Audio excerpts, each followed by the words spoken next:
Martin Bacternois, député La France Insoumise de la 2e circonscription de la Haute-Garonne, et je suis très heureuse, un peu même émue d'être avec vous ce matin, surtout qu'on est presque sous les yeux de nos écureuils qui sont remontés dans les arbres autour du tribunal administratif et qui nous rappellent, en tout cas qui me rappellent du même coup en fait l'ampleur de la lutte, la bataille qui est menée ici depuis des années contre ce projet d'autoroute complètement absurde. Je veux donner du coup un vrai hommage à toutes celles et tous ceux qui se mobilisent depuis si longtemps, à tous les citoyens, les militants, les collectifs, les associations, les élus locaux, toutes celles et tous ceux qui ont fait de ce combat un combat national et même international. Je pense à toutes celles et tous ceux qui ont mis leur vie entre parenthèses, voire même dans la balance pour lutter contre ce projet. Je pense évidemment, là encore, aux écureuils, aux zadistes. Je pense aussi à Alexandra qui a dû quitter son domicile sous la pression. Toutes celles et tous ceux qui ont subi une répression absolument indigne dans le pays dit des droits de l'homme alors qu'ils se battaient pour protéger le vivant. À toutes celles et tous ceux qui se battent contre le passage en force permanent de l'État, de Carole Delga et de leurs copains, qui ont piétiné en permanence, par exemple, l'avis du Conseil national pour la protection de la nature, l'avis de l'autorité environnementale, qui ont piétiné l'avis de 2000 scientifiques quand même qui sonnaient l'alerte et qui demandaient qu'on arrête le massacre, qui ont ignoré systématiquement toutes les alternatives possibles pour passer en force et persister avec leur projet destructeur et d'un autre temps qui n'a plus lieu d'être aujourd'hui.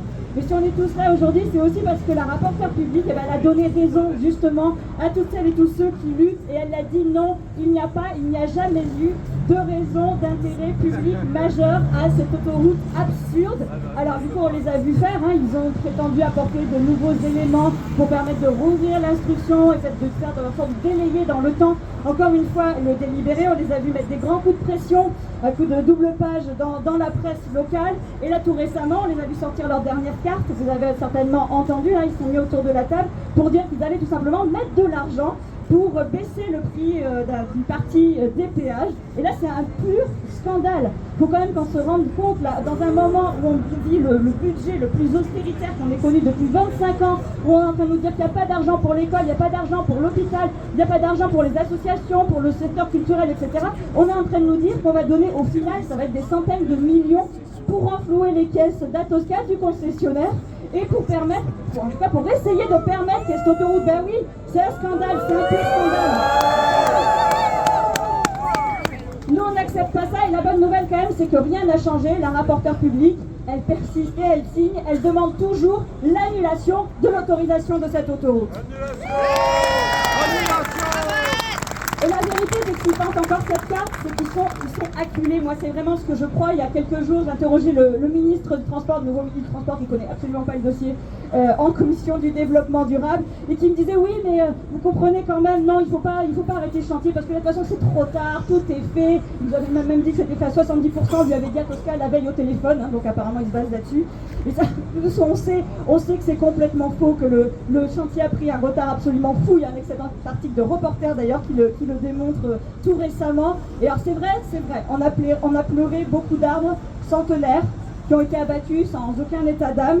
Mais la vérité, c'est qu'il y a encore plein de zones naturelles à sauver, plein de zones agricoles, de zones humides, des nappes phréatiques, et qu'on va tout faire pour que ce soit sauvé. On sait aussi qu'il y a des méthodes de renaturation qui permettent justement à la nature de retrouver ses droits. Donc on persiste et on signe nous aussi, il faut arrêter ce chantier et sauver encore ce qui peut l'être. Et à l'heure où les catastrophes naturelles se multiplient partout et nous rappellent l'urgence en fait, de l'urgence de la qualité écologique, et bien nous on est tous là pour dire notre espoir en fait que la justice fasse triompher le droit de l'environnement, c'est-à-dire le droit du vivant, l'intérêt général, et non pas l'intérêt privé, financier, économique de quelques-uns, un intérêt qui est au final destructeur. Non macadam, non macadam! No macadam! No macadam! No macadam! No macadam!